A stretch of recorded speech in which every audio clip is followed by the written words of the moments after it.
So what's up? Alam nyo ba, nakagawa ko ng invitation card, invitation poster para kay Syra habang nagja-jogging dito sa ilog ng Marikina. Yan. So dito tayo ngayon. Tapos nagawa natin itong invitation card gamit ang AI. Ka-powerful yung AI. So nag-send lang sa akin ng picture si Ayab, sabi niya hindi pa rin nakakagawa ng invitation card. Sabi ko lang, birthday na niya mamaya. So para sa reminder na lang ng mga pupunta at yung mga na-invite natin. So ipapakita ko sa inyo yung nagawa natin. Okay, so ito, nag-send ng picture si Ayab. Ito yung picture ni Syra. Ay, ayan. Ito yung sinend na picture ni Syra. O, di ba? Ang ganda ni Syra dyan. Nasa duyan. Request niya yan eh. Mirabel ba yan? So, yan daw yung team ng birthday niya. Gusto niya yung bababa siya sa duyan na mga ganyan. Atas at isena. Tapos ito, sabi ko kay Coach A, ay pagawa naman ng poster invitation for Syra Jacob. Laban, 78 Hill Fernando Street, Barangay San Roque, Marikina City, May 1, 2026 lang.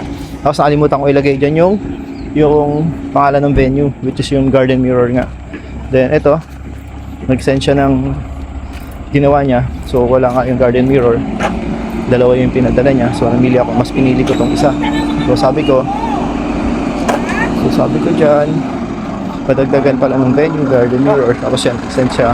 Pero hindi ito yung gusto ko na na picture. Mas gusto ko yung isa. Ito, sinend ko yan. Dito palagay ng Garden Mirror. Tapos yan, inedit niya agad. Andyan na. Ito na ang invitation poster ni Syra. Ang ganda, diba? So yan, ito yung ginawa natin habang nagja-jogging tayo dito sa ilog ng Marikina. So nakagawa tayo ng poster ng naglalakad lang habang naglalakad dito sa ilog ng Marikina. Hindi tayo knowledge sa pag-edit ng mga pictures. Hindi ako magaling mag-edit sa shop, hindi rin ako magaling mag-edit sa Canva. As in, hindi ako ganun magaling. So in just sa tingin ko 5 minutes nagawa yung poster. Napaka powerful ng AI. So marami pa ako ituturo sa inyo about AI.